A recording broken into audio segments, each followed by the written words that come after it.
My name is Andrea Wallace. I'm 32 years old, and last Easter, my family tried to erase me from my own history. I was sitting at the dinner table, the same table where my mother used to serve her famous sweet potato casserole, when my brother looked me dead in the eye and told me I was never really part of this family. He said, "Ask your mother why." My mother has been dead for 25 years. My dad dropped his fork. The whole room went silent. 18 people, forks frozen midair, napkins clutched in fists. And then my grandmother, the quietest woman at the table, 78 years old, bad knees, purse on her lap like always, stood up. She reached into that worn leather bag she's carried every single day for as long as I can remember, pulled out a yellowed envelope and said, "I've waited 25 years to show you this. Before I tell you what was inside that envelope, do me a favor, hit like and subscribe, but only if this story earns it, and drop your location and local time in the comments. I love knowing where you're listening from." Now let me take you back to March of last year, the week before Easter, when I got the phone call that started everything. I was sitting in my apartment in Richmond, reviewing structural plans for a bridge retrofit, when my phone buzzed. Dad's name on the screen. He doesn't call often, maybe twice a year. My birthday if Lorraine reminds him, and whenever there's a family announcement, he can't delegate to a group text. "Andrea, your stepmother and I want the whole family together for Easter this year." His voice had that particular flatness it gets when he's reading from a script someone else wrote. "Lorraine says we need to talk about the future of the house." The house. My mother's house. The one where Catherine Wallace planted tulips every March, read me stories in the upstairs den, and marked my height on the kitchen door frame with a pencil and a tiny star.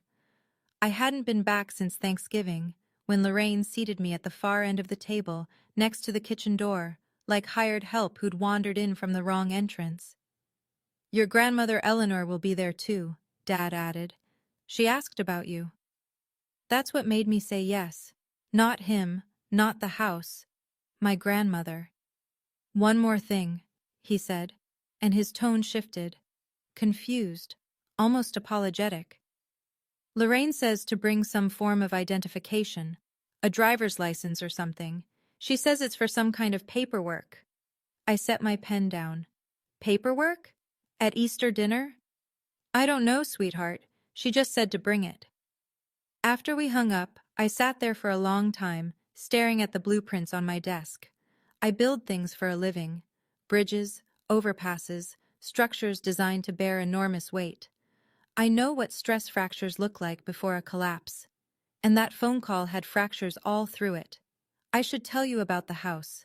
It sits on a half-acre lot at the end of Birch Lane in Millfield, Virginia. A two-story colonial revival with a wide front porch and blue shutters my grandfather Robert painted the summer before I was born. The kind of house where the screen door slaps shut behind you and the neighbors wave without slowing their cars. My mother, Catherine, loved that house the way some people love churches. She planted yellow tulips along the front walk every spring. She kept a reading nook in the upstairs den with a green velvet chair that smelled like her perfume, something with jasmine. And every few months she'd stand me against the kitchen door frame, press a pencil flat on top of my head, and draw a small line. Then she'd add a star beside it. "That's how much you've grown," she'd tell me. "One star at a time." She died when I was 7. Lung cancer, caught too late. She never smoked a day in her life. After she was gone, Dad fell apart. Couldn't cook, couldn't get me to school on time, couldn't look at the tulips without sitting on the porch steps and pressing his palms into his eyes. Lorraine Pruitt showed up about a year and a half later. A friend of a friend from Dad's office. She brought casseroles. She organized the pantry. She told Dad he didn't have to do everything alone. Within 6 months, she'd moved in. Within a year, she and Dad were married. She brought Tyler, her 4-year-old son. And slowly, quietly, like someone rearranging furniture while you sleep, every trace of my mother began to disappear. The wedding photos came off the mantel. The jasmine perfume vanished from the den. The tulips got ripped out and replaced with white gravel. But the pencil marks on the kitchen doorframe, those stayed, because Lorraine never noticed them. I drove 2 hours from Richmond on Easter Sunday, windows down, rehearsing what I'd say if the conversation about the house turned ugly. I had three versions: polite, firm, nuclear. I was hoping for polite. I was ready for firm. Pulling into Birch Lane, I counted the cars in the driveway. Tyler's black BMW, brand new, no idea who paid for it. Lorraine's white SUV. Aunt Ruth's sensible Honda. And Grandma Eleanor's ancient tan sedan, parked crooked because she refuses to let anyone else drive her. There were other cars too, more than usual. A silver pickup I recognized as Uncle Frank's. A red minivan from one of the cousins. Two or three others I didn't know at all. Lorraine had packed the guest list. She wants an audience, I thought. I didn't know yet how right I was. Lorraine met me at the front door with one of her performance hugs, arms wide, voice pitched high enough for the living room to hear. "Andrea, it's been so long since you visited. We've missed you so much." Tyler was on the couch, phone in hand. He didn't stand up, didn't even look up. I scanned the dining room as I walked through. The long oak table was set for 18. Lorraine's good china. Easter lilies in a glass vase. And next to Lorraine's seat, a manila folder, thick with papers, sitting right beside her water glass. Grandma Eleanor was in the wingback chair by the window, her old brown leather purse resting on her lap. She reached out and caught my hand as I passed. "Sit beside me tonight," she said quietly. Just that. Nothing else. From the kitchen, I heard Lorraine say to Dad, just loud enough to carry, "You remember what you need to say, right?" Dad swallowed. Nodded. The screen door slapped shut behind the last cousin to arrive, and Lorraine called everyone to the table. Lorraine had arranged the seating like a general positions troops. Tyler sat at Dad's right hand, the spot my mother used to occupy. I was at the far end again, between the kitchen doorway and an empty chair no one claimed. Grandma Eleanor had been placed somewhere in the middle, but she picked up her plate and moved it directly across from Dad before Lorraine could object. Aunt Ruth caught my eye from 3 seats down. She gave me a look I recognized, the one she uses in court depositions. "Stay sharp." The food came out: Easter ham, deviled eggs, green bean casserole, rolls from the bakery on Main Street. Lorraine carried the ham platter herself, accepting compliments as she set it down. "I was up at 5 this morning getting everything ready," she said, smiling at Uncle Frank's wife, Helen. "Nobody appreciates how much work goes into this." Nobody mentioned Catherine. Nobody ever does at these dinners. My mother's name hasn't been spoken at this table since roughly 2003. Lorraine steered the small talk the way she steers everything, with a light hand and an iron grip underneath. "Tyler has the most exciting news," she announced, touching his shoulder. "He's been offered a wonderful business opportunity. Tell them, sweetheart." Tyler leaned back, grinning. "Big things coming. Can't say too much yet, but it's going to change everything." I ate my ham in silence. Dad sat at the head of the table and stared at his plate like it owed him money. He hadn't looked at me once since I'd arrived. 20 minutes into the meal, I saw Tyler lean toward Lorraine. His lips moved. I read 2 words. "When?" And then "now?" Lorraine patted his hand the way you pat someone right before they walk on stage. Then Dad pushed his chair back and stood up. Dad tapped his glass with a butter knife. The conversation stopped like somebody had pulled a plug. "I want to say something important," he began. His voice cracked on the word important, and he cleared his throat. Lorraine opened the manila folder beside her plate and slid a stack of papers toward him. Dad glanced at the top page, then at Lorraine. She gave him the smallest nod. "Lorraine and I have been discussing the future of this house for a while now," he said. "And we've decided, we think the best thing for everyone, is to transfer ownership to Tyler." He said it fast, like ripping off a bandage, and then sat down immediately. The chair scraped against the hardwood. Silence. The kind that fills a room like water. Uncle Frank set down his fork. Cousin Helen pressed her napkin to her lips. Grandma Eleanor's hands, folded on the table, went very still. Tyler leaned forward with a satisfied half-smile. "I'm going to take care of this place," he said. "Keep it in the family." I looked at the stack of papers Lorraine had pushed toward Dad. From where I sat, 18 feet away, at the far end of the table, I couldn't read the fine print, but I could see the letterhead. It wasn't a law firm. It wasn't a family trust document. It was a real estate development company. Crestview Development, LLC. My hands went cold under the table. I pressed my knuckles into my thighs. They weren't keeping the house. They were selling it.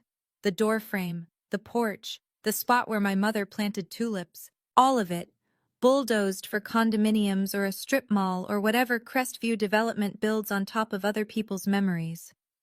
Aunt Ruth set down her knife, quietly, deliberately, like a lawyer who just heard the other side's opening statement fall apart. I kept my voice level. 25 years of practice. That house is where my mother lived and died, I said. I don't agree with this. Tyler tilted his head. He had that look, the one he gets when he's about to say something he's rehearsed in the mirror, something Lorraine polished for him. Oh, come on, Andrea. He spread his hands wide, playing to the room. You were never really part of this family anyway. The air left the table. 18 forks stopped moving. Helen's hand flew to her mouth. Uncle Frank's jaw tightened. Tyler wasn't done. He leaned forward, looked me straight in the eyes, and said, "Ask your mother why." The silence that followed had a physical weight. I could feel it pressing on my chest. My mother, I said, has been dead for 25 years.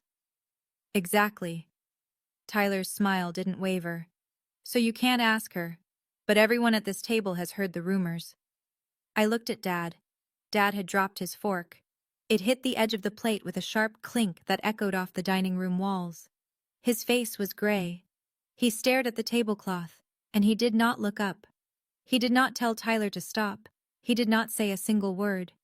Lorraine sat perfectly still, her expression arranged into something meant to pass for sympathy. But I saw the corner of her mouth, the faintest twitch, like she'd been waiting for this moment the way a director waits for the final curtain. Margaret Holloway, my mother's oldest friend, seated near the end of the table because Grandma Eleanor had insisted she come, turned red from the collar up. Her mouth opened. But before Margaret could speak, a chair scraped the floor at the center of the table. Grandma Eleanor placed both palms flat on the oak, pushed herself up, and stood. I need to pause here for a second, because I know some of you, maybe a lot of you, have sat at a table like that, where someone used your own mother's name as a weapon, and you had to decide right there, in front of everyone, whether to flip the table or let the truth do the work. If that's you, hit subscribe. Not because I'm asking, but because what my grandmother did next is the reason I'm telling you this story at all. Let's keep going. My grandmother is 78 years old. She has arthritis in both knees and a steel rod in her left hip from a fall 6 years ago. Standing up from a chair is not a casual act for her. When Eleanor Wallace stands, she means it. She opened the brown leather purse, the same purse she's carried every day for as long as I've been alive. I'd seen her hold it at Thanksgiving, at Christmas, at my college graduation, where she sat in the back row because Lorraine had filled the family seats with Tyler's friends. That purse went everywhere with her, and sometimes, late at night when we'd sit on her screened porch drinking sweet tea, I'd see her run her thumb along something inside it. A piece of paper, an edge of something she never showed me. Now she pulled it out. A yellowed envelope, soft at the creases from years of handling. She set it on the table between the deviled eggs and the breadbasket. I have waited 25 years to show you this. Her voice was steady. No tremor, no drama, just the plain tone of a woman who has been patient long enough. Lorraine shifted in her chair. Eleanor, this is between Douglas and me. No. Grandma didn't raise her voice. She didn't need to. This is between me and the truth. She looked at Tyler, held his gaze until his smirk faded. You just told Andrea she doesn't belong in this family. You told her to ask her mother why. She paused. Let the words settle across all 18 faces at the table. Catherine can't answer, so I will. She unsealed the envelope. The glue gave way like it had been waiting. and drew out a folded sheet of paper. A lab report. Official letterhead. Dated August 14th, 2001. Tyler's smirk was gone. In its place, something that looked a lot like the first flicker of panic. In 2001, Grandma Eleanor said, 1 year after Catherine died, my son started hearing from someone in this house that Andrea might not be his biological daughter. She didn't look at Lorraine when she said it. She didn't need to. Every head at the table turned toward Lorraine on its own. I took Andrea to our family doctor myself. With his guidance, I arranged a paternity test. Andrea was 6 years old. She thought we were getting flu shots. Grandma unfolded the lab report and held it up so the table could see the header. Probability of paternity, 99.998%. She set the paper down flat. Andrea Wallace is the biological daughter of Douglas Wallace. She always has been. Uncle Frank exhaled hard, like he'd been holding his breath. Helen pressed both hands over her mouth. Two of the cousins exchanged a look that said everything. Tyler grabbed the edge of the table. That's from 2001. That's ancient. It doesn't... Aunt Ruth's voice cut through clean and calm. DNA doesn't have an expiration date, Tyler. I looked at my father. Dad's eyes were red. He was staring at the lab report like it was a mirror showing him every wrong turn he'd taken for a quarter-century. Dad, my voice came out quieter than I expected. Did you know? Or did you just suspect? He opened his mouth, closed it, tried again. I didn't know who to believe. But you chose who to believe, I said. You know that, right? He said nothing. His hands lay flat on the table, palms down, fingers spread, as if the oak was the only thing keeping him from sliding under. From the end of the table, Margaret Holloway stood up. Her voice shook, but her words didn't. Catherine never betrayed Douglas. I was her closest friend for 20 years. Anyone who says otherwise is lying. Grandma Eleanor reached into the envelope again. And that isn't all. The second document was older than the first. Heavier paper, county seal embossed in the corner. Grandma Eleanor laid it beside the DNA report with the care of someone placing flowers on a grave. This is the deed to this house, she said, recorded in 1985.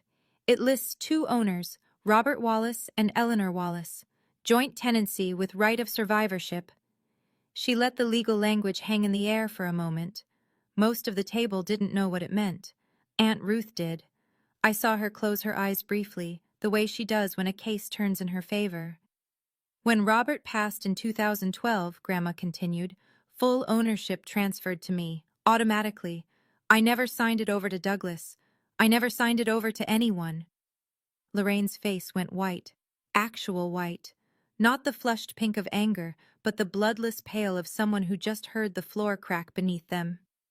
That's old paperwork, she stammered. Douglas has lived here for 30 years. Ruth spoke, measured, professional, the same tone she uses in depositions. Living in a house doesn't mean you own it. The deed was never transferred. I pulled the county records myself last month. Eleanor Wallace is the sole legal owner of this property. Tyler's chair scraped backward. You're saying this house isn't Dad's? This house is mine, Grandma Eleanor said. It always has been. And I will decide who stays in it. Lorraine spun toward Dad. Douglas, you're going to let your mother do this? Dad didn't answer. He was still looking at the DNA report, at 25 years of doubt laid out in black ink on a single page. Eleanor turned to me. Her voice softened for the first time all evening. I had planned to leave this house to you in my will, Andrea, but I don't think I should have to die for the right thing to happen. The Easter ham sat untouched in the center of the table. Nobody was eating anymore. Lorraine did what Lorraine always does when the ground shifts beneath her. She cried. She covered her face with both hands, and her shoulders began to shake. The tears came fast and loud, the kind designed to fill a room, to pull focus, to make everyone forget who said what 30 seconds ago. I gave 25 years to this family, she said through her fingers. I cooked, I cleaned. I raised Tyler and Andrea under the same roof. And now you want to throw me out of my own home? A few of the cousins shifted in their seats. Uncle Frank's wife, Helen, bit her lower lip.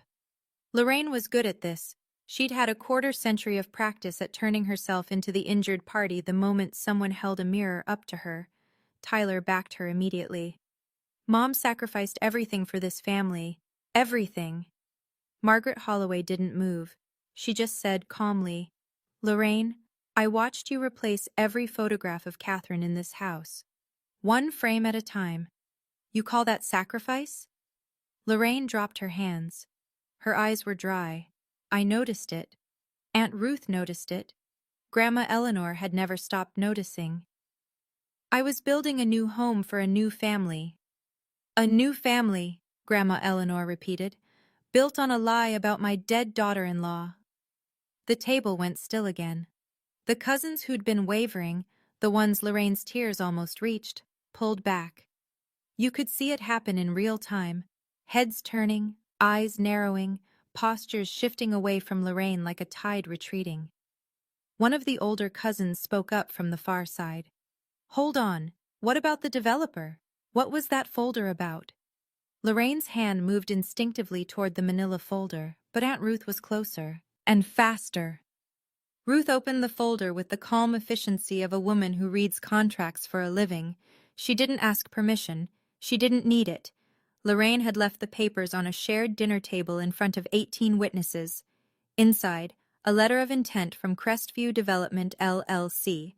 The language was standard boilerplate, but the numbers weren't. An offer to purchase the house and the half-acre lot for $485,000, roughly triple what the property had been worth 5 years ago, before the county approved the rezoning. "Tyler Wallace signed this," Ruth said, turning the page so the table could see the signature line. "As anticipated owner." Uncle Frank leaned forward. "Anticipated owner? He doesn't own anything." "Correct." Ruth set the letter flat on the table. "Tyler signed a letter of intent to sell a property he has no legal claim to. He represented himself to a developer as someone who would hold the title. That's misrepresentation." She looked at Lorraine. "Someone told Crestview that Tyler would be receiving this house. Who was it?" Lorraine said nothing. Her jaw was locked. I stared at the number on the page. $485,000. Split between Lorraine and Tyler, I imagined. Maybe a token amount to Dad, just enough to keep him quiet. That was the price. My mother's tulip beds, the front porch Grandpa Robert painted, the door frame in the kitchen where Catherine measured how tall I was growing, all of it reduced to a line item in a developer's spreadsheet. $485,000, I said out loud. "Divided between the two of you. That's the number you put on my mother's memory." Tyler opened his mouth and closed it. For once, he had nothing rehearsed. Lorraine stared straight ahead. Her performance was over, and the audience had stopped clapping. Dad was the last person I expected to speak next. But he did. "I didn't know about the developer," he said. His voice was thin, stripped of everything except the raw sound of a man realizing he's been reading from someone else's script for 25 years. Lorraine turned to him fast. "You knew. I told you. You told me Tyler wanted to keep the house. You said he'd fix the roof. You said it was about family." Dad's hands were trembling against the tablecloth. "You never said anything about selling." Tyler jumped in. "Dad, it's a business opportunity. The rezoning. A business opportunity." Dad repeated the phrase like he was tasting something rotten. He looked at Tyler, really looked at him, maybe for the first time in years. And then he turned to me. I've waited a long time to describe what I saw in his eyes. It wasn't guilt, exactly. It was something worse. It was the face of a man standing at the end of a road, looking back, and seeing every place where he should have turned, but didn't. Every sign he ignored, every voice he chose not to hear. "Dad," I said, "I'm your daughter. The DNA is right there on the table. I never left. You pushed me out." He dropped his head, both hands covering his face, fingers pressing into his temples.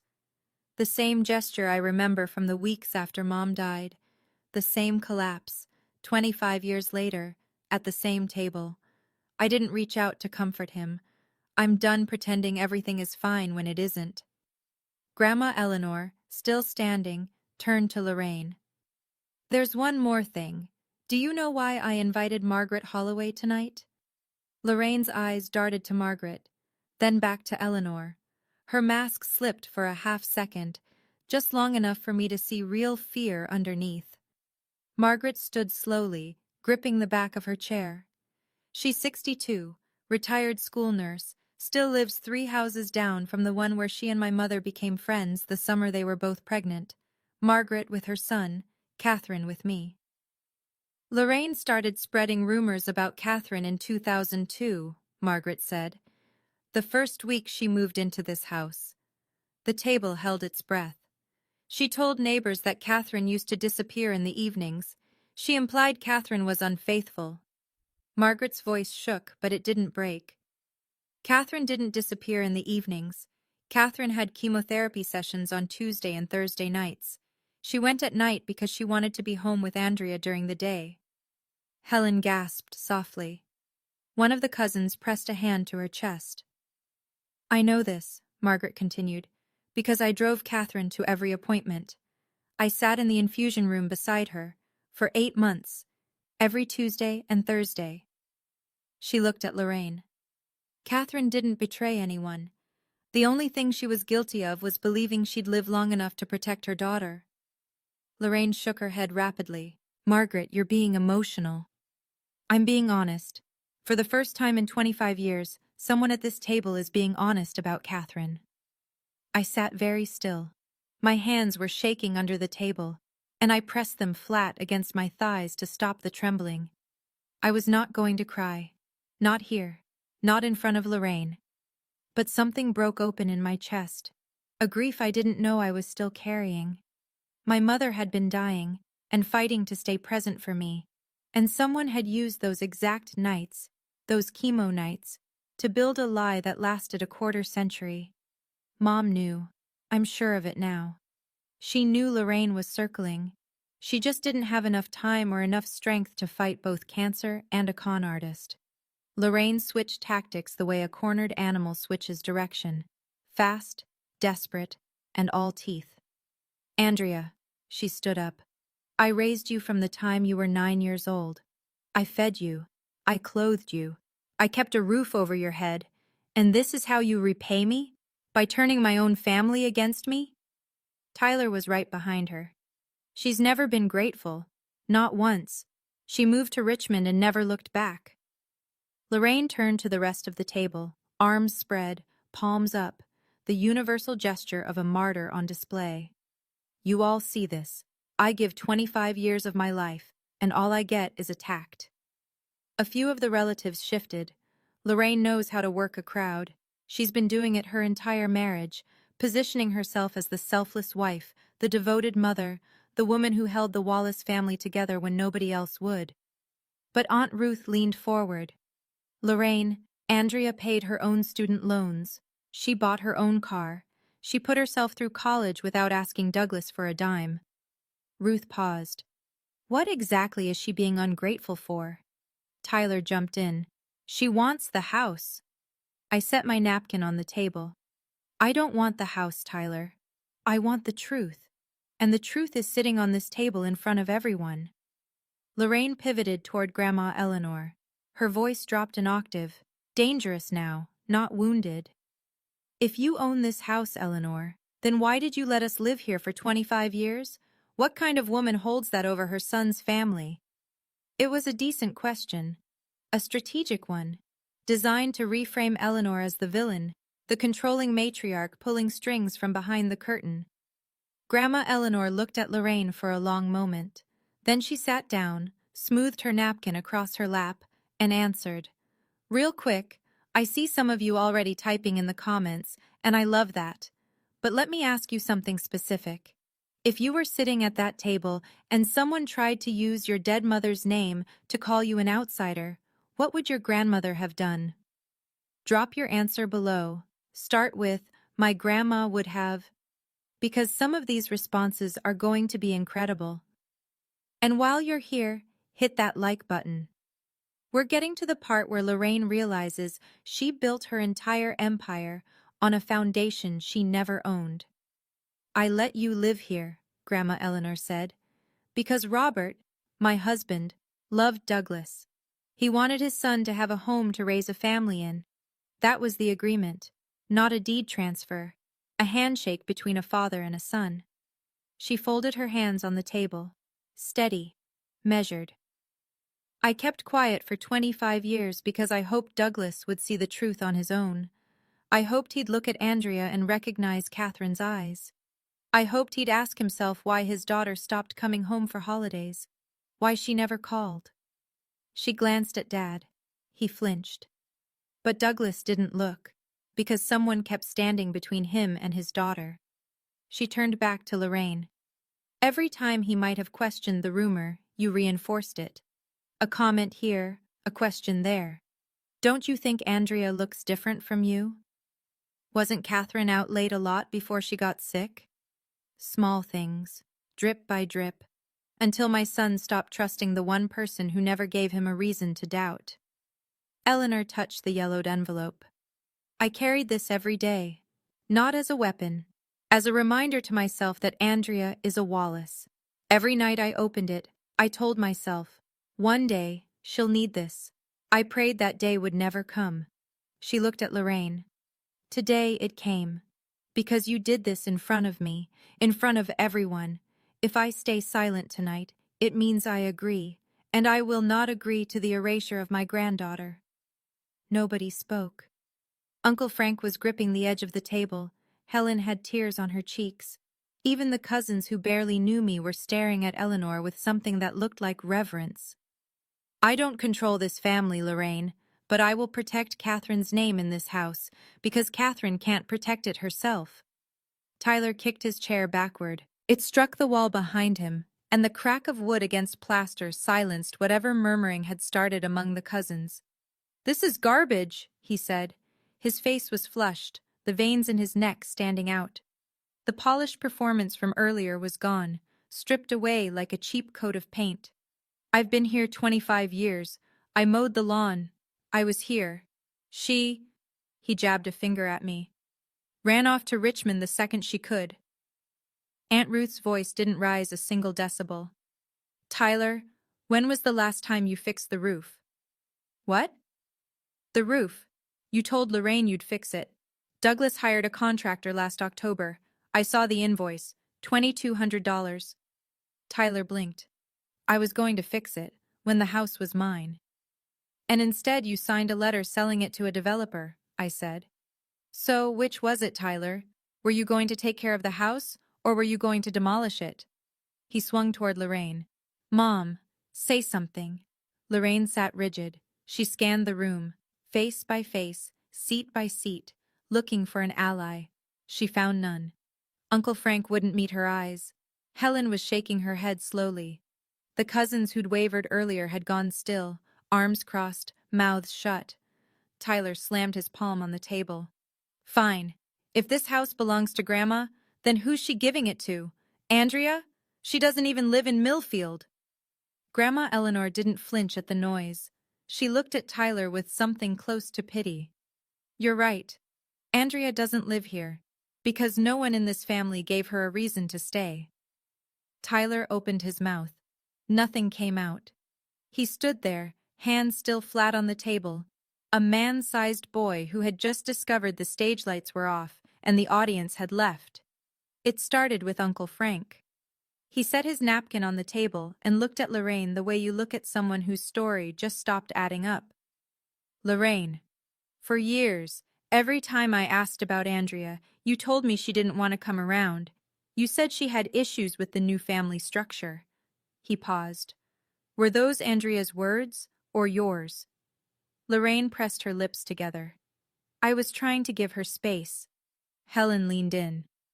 You told me she had a difficult personality. Those were your exact words. You know how Andrea is. I repeated that to other people, Lorraine. I repeated it because I trusted you. One of the older cousins, Aunt Patrice, Robert's niece, raised her hand like she was in church. I've been sending Andrea a Christmas gift through Lorraine every year for the past decade. She looked directly at me. Andrea, honey, did you ever get any of them? I shook my head. No, ma'am. I didn't receive anything. The room erupted, not shouting, something worse. The low, ugly sound of people realizing they've been lied to for years. Chairs shifting, sharp intakes of breath, Frank muttering under his breath, Patrice pressing her hand over her heart. That's a misunderstanding, Lorraine said quickly. I must have forgotten. 10 years of forgotten Christmas gifts? Frank said. For a child you claim you raised? I watched it happen. The social scaffolding Lorraine had spent 25 years constructing, collapsing in real time. Every relationship she'd maintained through selective truths and careful omissions was cracking under the weight of one dinner's worth of honesty. She had isolated me from the whole family, not just from Dad, from aunts, uncles, cousins, people who had been asking about me, thinking about me, sending gifts I never knew existed. 25 years. And I thought nobody cared. I needed a moment. While the table buzzed with cross-conversations, Frank pressing Lorraine for answers, Patrice wiping her eyes, Helen comforting one of the younger cousins who looked shell-shocked. I pushed my chair back and walked into the kitchen. The doorframe between the kitchen and the pantry is white-painted pine, scuffed at the base from years of foot traffic. I'd walked past it 1,000 times growing up without thinking about it. I knelt down. It was still there. Faded, but legible. My mother's handwriting in number 2 pencil. Andrea, 3 feet 2 inches, March 1998. And next to the measurement, a tiny 5-pointed star, drawn with the careful hand of a woman who wanted her daughter to know that every inch of growth was something worth celebrating. I touched the pencil lines with my fingertip. The graphite was smooth. 28 years, and the marks held. Footsteps behind me. Slow, careful. The particular rhythm of someone with a steel hip and arthritic knees. Grandma Eleanor rested her hand on my shoulder. She didn't say anything at first. She just stood there, looking at the same marks I was looking at. I check every time I visit, she said quietly, to make sure they're still there. I understood then. The purse she carried everywhere, the envelope. The visits where she'd drift into the kitchen alone for a minute or two. She'd been standing guard over this doorframe for years, over the DNA results, over the deed, all of it. A quiet, stubborn watch that nobody else knew about. Grandma, I said, I want to keep this house, not for the money, because Mom is still here. She squeezed my shoulder. I know, sweetheart. Then she told me something that cracked me wide open. Catherine said something to me before she passed. She said, Mom, keep the house for my girl. Don't let anyone erase it. She'd called my grandmother Mom, because that's who Eleanor was to her. I walked back into the dining room and stood at the head of the table. Lorraine's end. The spot she'd claimed every holiday for 25 years. The seat closest to the kitchen so she could control the flow of food and conversation and narrative. I didn't sit down. I stood. And for the first time in my life, every person at that table was looking at me. I want to be clear about a few things. My voice was steady. I had not rehearsed this. I didn't need to. First, I am the biological daughter of Douglas Wallace. A DNA test conducted in 2001 confirms it. That document is on this table. I looked at Tyler. He was leaning against the wall near his toppled chair. Second, this house is legally owned by Eleanor Wallace. The deed has never been transferred. That document is also on this table. I looked at Lorraine. Third, Tyler signed a letter of intent to sell this property to a developer for $485,000, representing himself as the anticipated owner. He isn't. That letter is on this table too. Then I took a breath. I didn't come here for revenge. I came because my father invited me. But I'm not going to leave without the truth. And the truth is now in front of all of you. I turned to Dad. I'm not angry at you, Dad. I'm disappointed. But I'm still your daughter. That doesn't change because someone wanted it to. I turned to Lorraine. I won't call you my mother, I never have. But I won't call you my enemy either. I'll just call you the person I once trusted. I turned to Tyler. If you want to sue, sue. But I'd talk to a lawyer first, one who isn't Aunt Ruth. Then I straightened up. Grandma Eleanor and I will discuss the future of this house privately. This dinner is over. I picked up my plate, carried it to the kitchen, and set it in the sink beside the doorframe where my mother's pencil marks still held. The guests filtered out in twos and threes. No one lingered the way people usually do after Easter dinner. No second helpings, no coffee on the porch, no promises to do this again soon. Lorraine stood at the front door accepting stiff goodbyes from people who couldn't look her in the eye. I was putting on my jacket in the hallway when I heard them, Lorraine and Dad, behind the closed door of the study. I wasn't eavesdropping. I was passing through. But the walls in that house are thin, and Lorraine's voice carries when she wants it to. You have to talk to your mother, Douglas. She's old. Someone is influencing her. Andrea is manipulating her to steal the house from us. Andrea didn't manipulate anyone. Dad's voice was different. Harder, like a man testing his own spine for the first time in decades. She didn't even know about the deed until tonight. But you're not going to let your mother throw me out? I'm your wife. 25 years, Douglas. 25 years, Dad repeated. And you told me my daughter wasn't mine. A silence. I never said that. Lorraine's pitch dropped. Careful, precise. I just asked questions. You asked questions every single day for 25 years, Lorraine. That's not asking. That's answering. I stepped away from the door. I didn't want to hear the rest. I'd heard enough, more than enough, and the part of me that once needed my father to say the right thing had finally stopped waiting for it. But I'd be lying if I said it didn't matter. Hearing him push back against her, even once, even late, it landed somewhere in my chest. Not forgiveness. Something smaller. A crack where light might eventually get through. I walked out to my car. Grandma Eleanor was already in her sedan, engine idling. She rolled down the window. Tuesday, she said. I'll call Ruth. We'll get the paperwork started. Ruth filed the cease and desist letter to Crestview Development on Wednesday. By Thursday afternoon, the developer's attorney had responded. They were withdrawing the letter of intent entirely. No lawsuit, no negotiation. Tyler Wallace had misrepresented his ownership, and Crestview wanted nothing to do with the liability. Tyler's $485,000 deal evaporated in 48 hours. The following week, Grandma Eleanor signed a quitclaim deed transferring full ownership of the house to me. Ruth handled the paperwork, filed it with the county recorder's office, and called me that evening to confirm. It's done, she said. Your name is on the deed, effective immediately. I sat in my Richmond apartment and stared at the document on my kitchen table. My name, Andrea Wallace, owner of the house at 14 Birch Lane, Millfield, Virginia. I didn't celebrate. I didn't post about it online.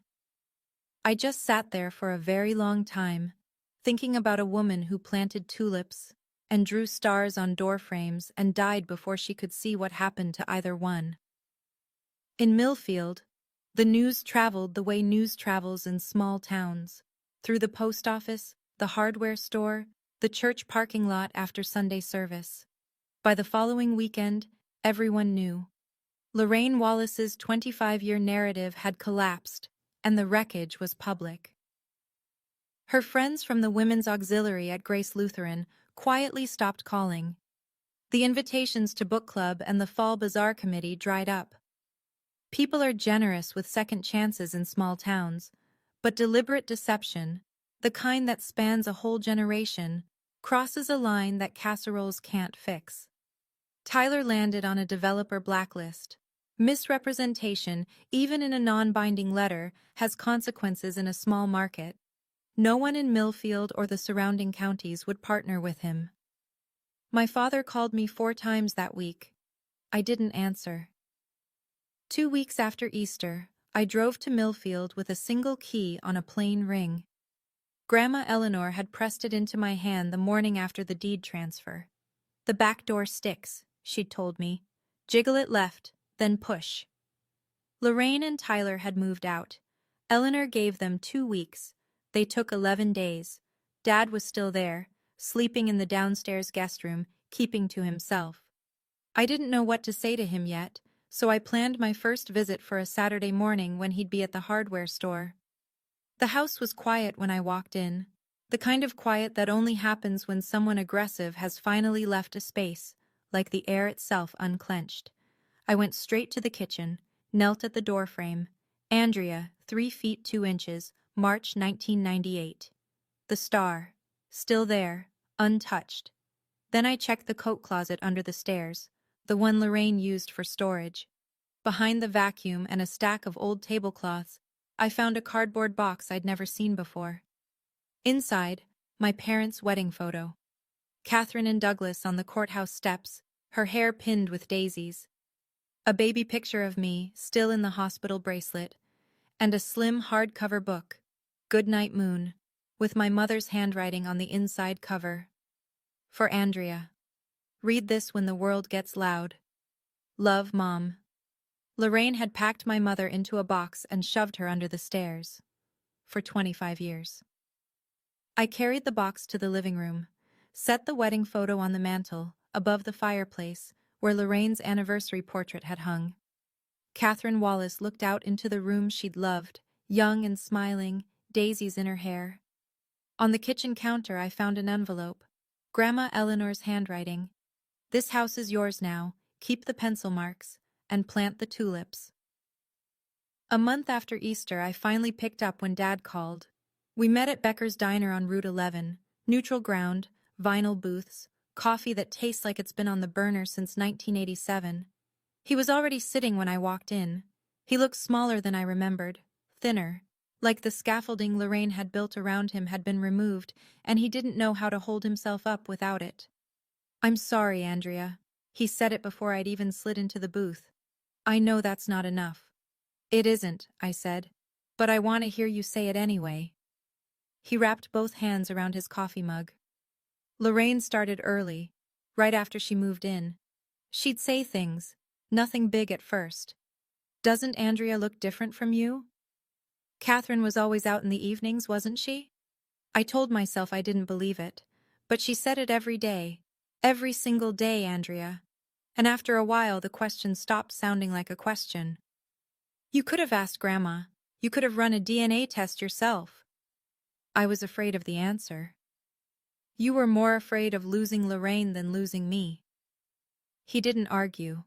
His fingers tightened around the mug, and he stared into the coffee like the answer might be floating in there somewhere. "I can't undo 25 years, he said. "No, you can't." I set my hands flat on the table. "I don't need your apology to keep going, Dad. I've been going without one for a long time. But if you want to know your daughter, your actual daughter, you start over. From the beginning. You show up when you say you will. You call when you say you'll call. And you never, ever let someone else tell you who I am." He nodded. It was shaky, and it was small. And it was the first honest thing he'd done at a table in a very long time. I heard the rest through Aunt Ruth, who hears everything through county records, church gossip, and the quiet efficiency of a woman who's been practicing law in the same town for 26 years. Lorraine rented a 1-bedroom apartment in Staunton, 30 minutes east. Douglas signed separation papers, not a full divorce, not yet, but a legal line drawn down the middle of a marriage that had been running on fumes and fabrication. She kept calling him. Every few days, a new angle. She was lonely. She was sorry. She needed him. He couldn't survive without her. Douglas stopped picking up. Tyler left Virginia entirely. Moved to Columbus, Ohio. Took a sales position at a company that manufactures industrial shelving. No BMW anymore. He'd leased it, and the payments had been coming from a joint account Lorraine shared with Dad. That account was frozen the week Ruth filed the separation papers.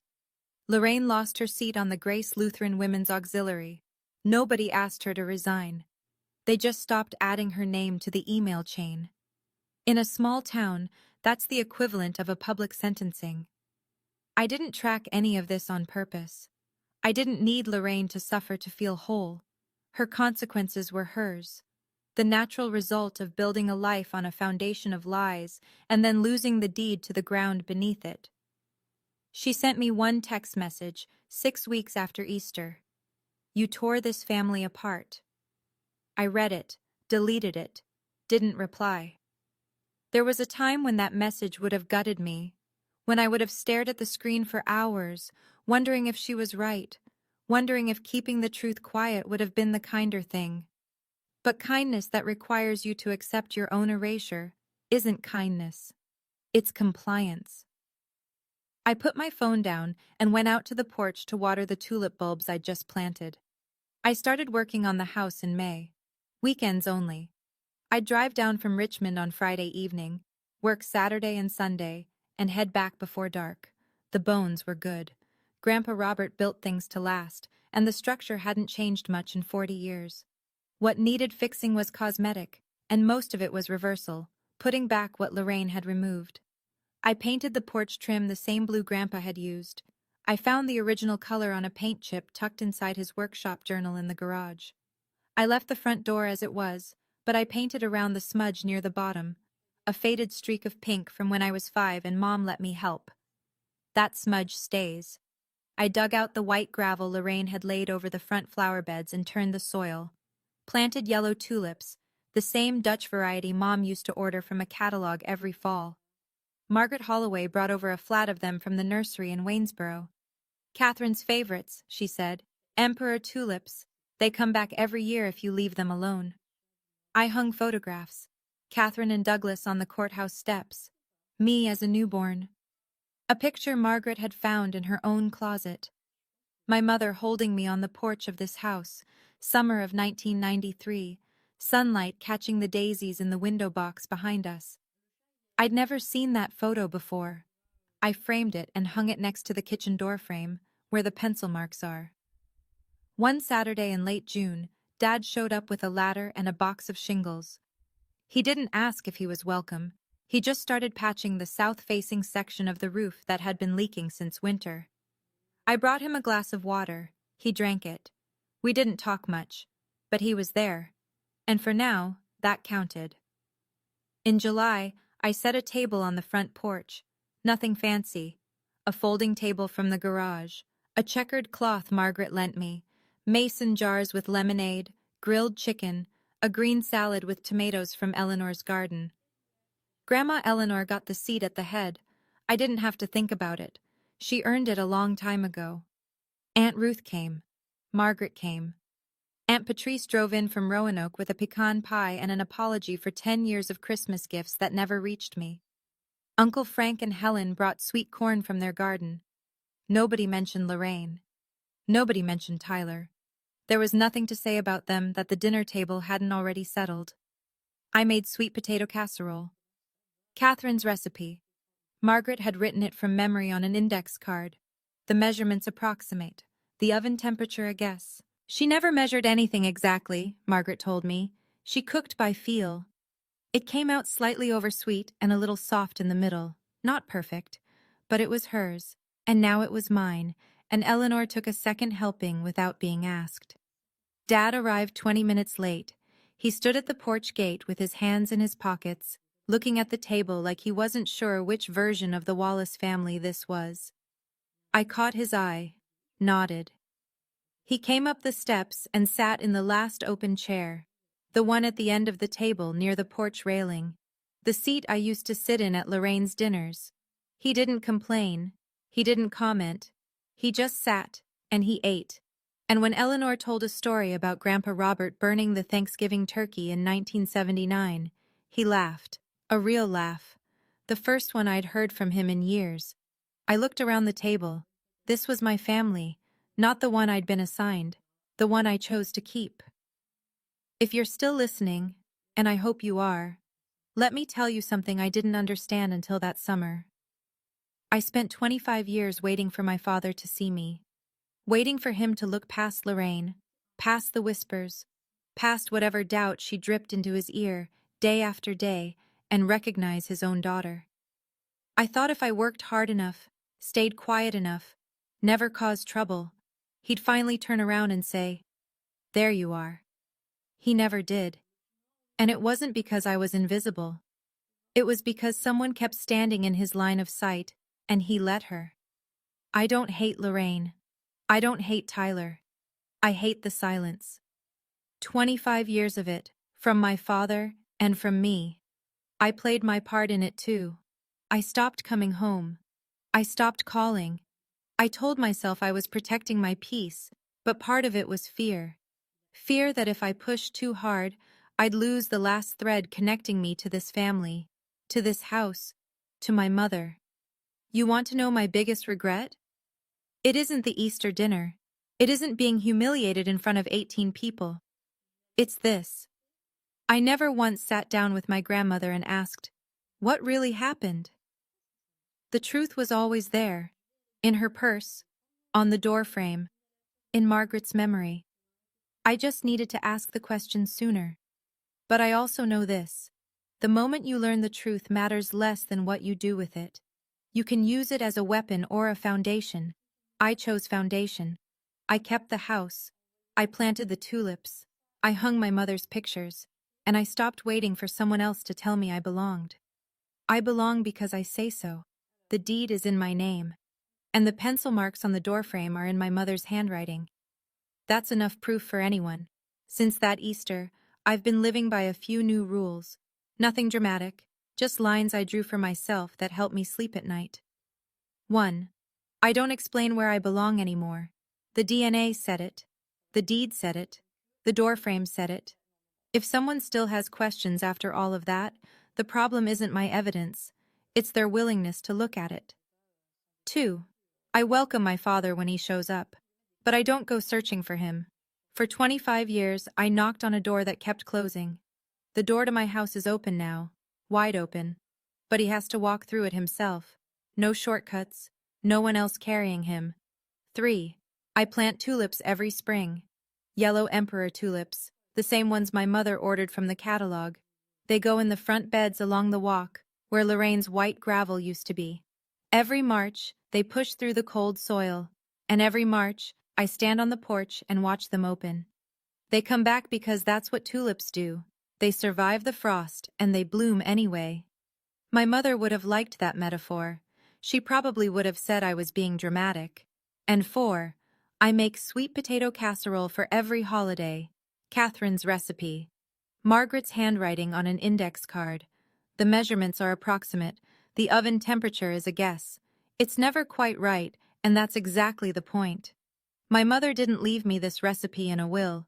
She left it in the memory of her best friend. And that's the kind of inheritance Lorraine could never have sold to a developer. Boundaries aren't walls. They're door frames. You can still see through them. You just get to decide who walks in. And if someone walks in and makes you feel like a stranger in your own home, you check the deed. Make sure your name is on it. Then ask them to leave. It's March again. Almost Easter. The tulips along the front walk are just starting to push through. Small green spears testing the air, deciding if it's safe to open. I'm hosting this year. The table is set for 8. Grandma Eleanor, Aunt Ruth, Margaret, Patrice, Frank and Helen, and Dad, if he comes. I sent him an invitation. A real one, handwritten, mailed to the guest room he's still renting on the other side of town. He hasn't replied yet, but the chair is there, at the end of the table, waiting. Lorraine sent me a message last week. I hope you're satisfied. I read it the same way I read the last one. Then I deleted it. I don't owe her a response. I don't owe her my anger. I don't owe her anything at all. Tyler is somewhere in Columbus, selling industrial shelving. I hear he's doing fine, in the way that people say fine when they mean quiet. I don't keep track. That chapter closed when the cease and desist was filed, and I don't reread closed chapters.